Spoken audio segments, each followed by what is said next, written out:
নমস্কার বন্ধুরা, আমি অনুশ্রীর হোম লাইফে জানাই তোমাদের সকলকে স্বাগত। তোমাদেরকে নিয়ে চলো একটা আরও নতুন দিন শুরু করি। আর রান্না তো বটেই আছে সকালের। এগুলো কি বলো তো, এগুলো গিমে শাক বা ডিমের শাক যাটাই বলো তোমরা, এগুলো করব আজকে ভাজা আলু দিয়ে। আর এখানে পালং শাক কেটে নিয়েছি, আলু আর মসুর ডালকে ধুয়ে নিয়েছি। এগুলো দিয়ে করব আজকে পালং ডাল। এটা কিন্তু একটা পুরো তরকারির সমান হয় রান্নাটা, আর খেতে খুব টেস্ট। তোমরা যদি একবার করো বারে বারে তোমাদেরকে এই রান্নাটাই করতে ইচ্ছা যাবে। সরষে, চালমগজ আর আদা বেটে নিচ্ছি। এই যে কালকের একটু চনো মাছ বেঁচেছিল, সেগুলোর একটু তেল ঝাল করব বলে। চলো তাহলে রান্নাটা শুরু করে নিই। সকাল হলেই চা খাওয়া দাওয়া সেরে আগে কোমর বেঁধে রান্নাটুকু করে নিতে হবে, না হলে অনেক বেলা হয়ে যাবে। এটা হলো সারাদিনের একটা মস্ত বড় কাজ। তাড়াতাড়ি করে না সেরে নিলে খুব দেরি হয়ে যায় খাওয়া দাওয়াতেই, তাই না? চলো তাহলে পেঁয়াজটা আমি ভাজতে দিয়ে দিয়েছি, একটু লাল লাল করে ভেজে নেব। আর ওই যে মশলাটা বেটে রেখেছি তার মধ্যে দিয়ে দেবো লঙ্কা গুঁড়ো আর হলুদ গুঁড়ো। আর আমার পেঁয়াজটা এখানে ভাজা হয়ে যেতে দিয়ে দিলাম টমেটোগুলো একটু গলে যাওয়া পর্যন্ত একে নাড়াচাড়া করে ভেজে নেবার পরে দিয়ে দেব মশলা বাটাটা দিয়ে খানিকটা কষিয়ে নেব, যাতে এর মধ্যে থেকে তেলটা ছেড়ে আসে।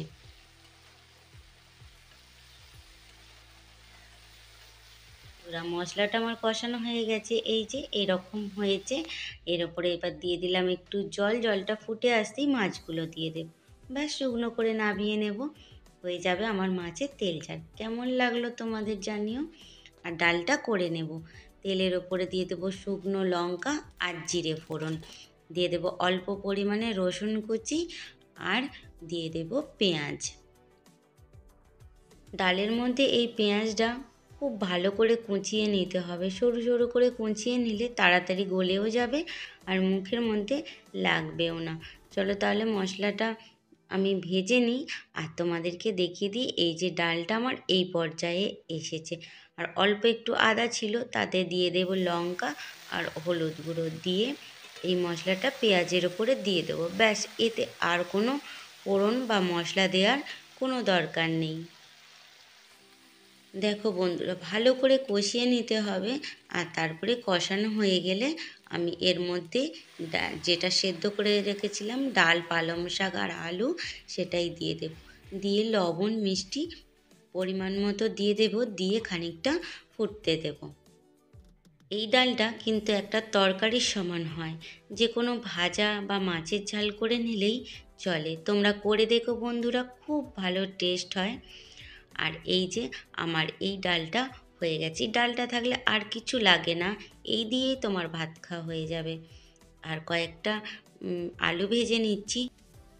ডিমে শাক বা গিমে শাক তোমরা যাই বলো, এইটা দিয়ে ভেজে নেব। যেহেতু একটু তেতো তেতো শাক, তার জন্য একটু আলু দিয়ে ভাজলাম যাতে খেতে ভালো লাগে।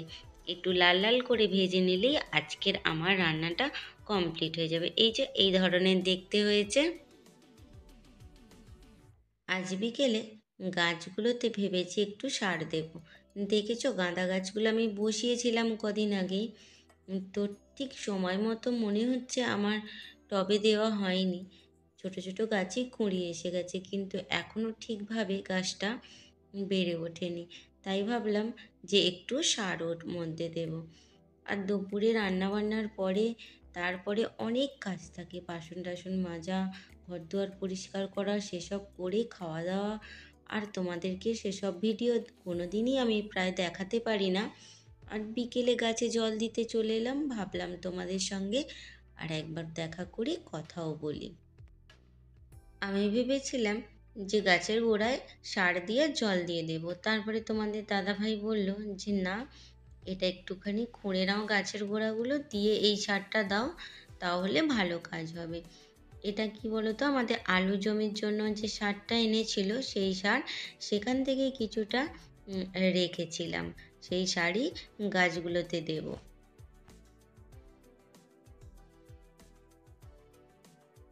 খুব অল্প পরিমাণে দেব। অল্প পরিমাণে দিয়ে মাটিগুলো ভালো করে চাপা দিয়ে দেব, দিয়ে তার উপরে জল দেব। তাহলে মাটিতে সারটা ধরে নেবে। আর খোলা অবস্থায় রাখলে কী হবে, সারটা উবে যাবে বা নষ্ট হয়ে যাবে। সেই কারণেই আগে মাটিটা খুঁড়ে নিলাম, তারপরে সারটা দিয়ে আর একটু মাটিটা চাপা দিয়ে জল দিয়ে দিলাম।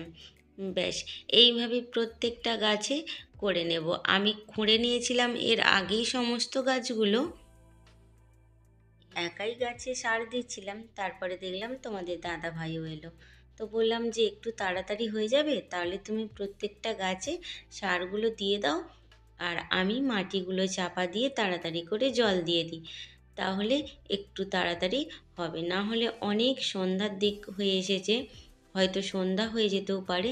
সেই কারণেই দুজনে মিলে তাড়াতাড়ি করে গাছগুলোতে সার দিয়ে নিলাম।